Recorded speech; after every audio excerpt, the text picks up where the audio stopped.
नमस्कार, आप देख रहे हैं न्यूज़ प्लस 21। मैं हूं आपके साथ ललिता चक्रधारी और खबर है रायपुर से।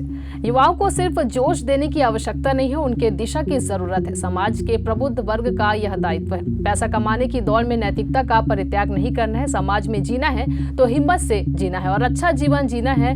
लड़ना है तो हिंसा के बजाय अहिंसात्मक तरीके से लड़ना है। मुझे लगता है कि युवा नए समाज के लिए परिवर्तन का वाहक बन सकता है। युवाओं की इच्छा शक्ति को ताकतवर बनाने से दुनिया में बदलाव आ सकता है। तभी मूल्यों पर आधारित शांति और न्यायपूर्ण समाज का निर्माण किया जा सकता है। गरीबों की सामाजिक, सांस्कृतिक, आध्यात्मिक ताकत युवाओं की ताकत है। समाज के विभिन्न वर्गों की एकजुटता की ताकत और अहिंसक तरीके से सामाजिक बदलाव की ताकत, इन 4 स्तंभों के जरिए आधुनिक समय में काम हो सकता है। यह बात युवा संसद में प्रख्यात गांधीवादी समाज सेवी और एकता परिषद के संस्थापक राजगोपाल पीवी ने छत्तीसगढ़ स्तरीय युवा संवाद में कही। कार्यक्रम में स्वागत भाषण एडवोकेट संतोष ठाकुर और राजगोपाल का जीवन परिचय डॉक्टर संगीता कौशिक ने दिया।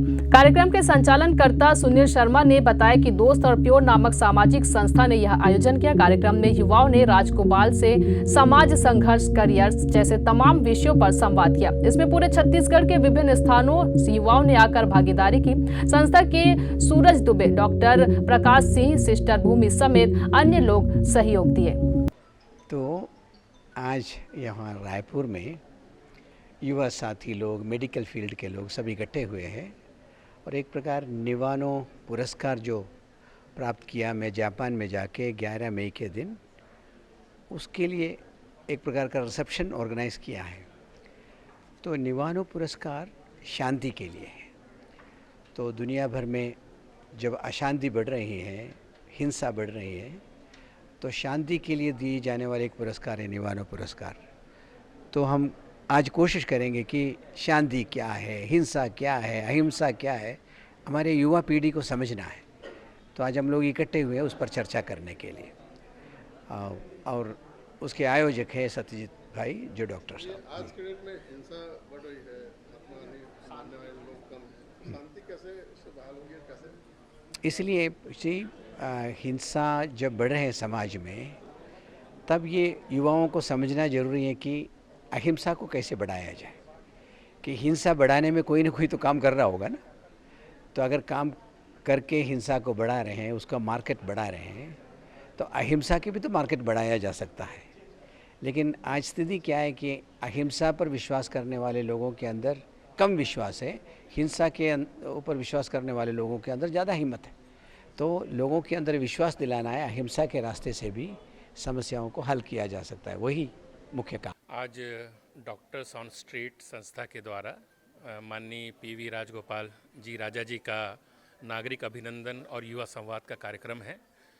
राजा जी को जापान में 14 मई को अंतर्राष्ट्रीय निवानो विश्व शांति पुरस्कार मिला है और राजा जी का जो 50 वर्षों का पूरा जो समाज सेवा का काम है, उसकी जो जड़ें हैं वो छत्तीसगढ़ से भी जुड़ी हुई हैं। काफ़ी समय उन्होंने 1982 से 1992 तक और 1995 से 2013-14 तक काफ़ी आदिवासी क्षेत्रों में गरीबों, वंचितों के बीच में उनको सामाजिक न्याय, अधिकार, कानून दिलाने के लिए मेहनत की है। तो हम छत्तीसगढ़ वासियों के लिए भी ये बहुत खुशी और सौभाग्य की बात है। आज रायपुर में दोस्त और प्योर इन संस्था के द्वारा इनका नागरिक अभिनंदन किया जा रहा है। इस अवसर पे युवाओं से भी राजा जी बात करेंगे, उनसे संवाद करेंगे ताकि युवा भी उनसे प्रेरणा पा सकें। मैं डॉक्टर सत्यजीत साहू हूँ, दोस्त नामक सामाजिक संस्था का संस्थापक। पीवी राजगोपाल जी लगातार गांधी जी के मूल्यों के लिए, गांधी जी की विचारधारा के लिए, शांति के लिए काम करते रहे हैं। चाहे डाकू उन्मूलन की बात हो, जहाँ भी कॉन्फ्लिक्ट्स हुए हैं, जहाँ भी किसी प्रकार के संघर्ष की स्थिति है, वहाँ पर पीवी राजगोपाल जी ने अपने जीवन को संकट में डालकर भी शांति की रक्षा के लिए काम किया है। उन्हें जापान में सम्मानित किया जाना हम सब के लिए, पूरे भारत के लिए, हम छत्तीसगढ़ वासियों के लिए बेहद महत्वपूर्ण है, क्योंकि उनकी एकता परिषद का मुख्यालय हमारे छत्तीसगढ़ के रायपुर जिले के तिल्दा में है। उनका सम्मान करके हम सब अपने आप को गौरवान्वित महसूस कर रहे हैं। ऐसी तमाम जानकारी से लगातार अपडेट रहने के लिए देखते रहिए न्यूज़ प्लस 21, आपके हक की बात।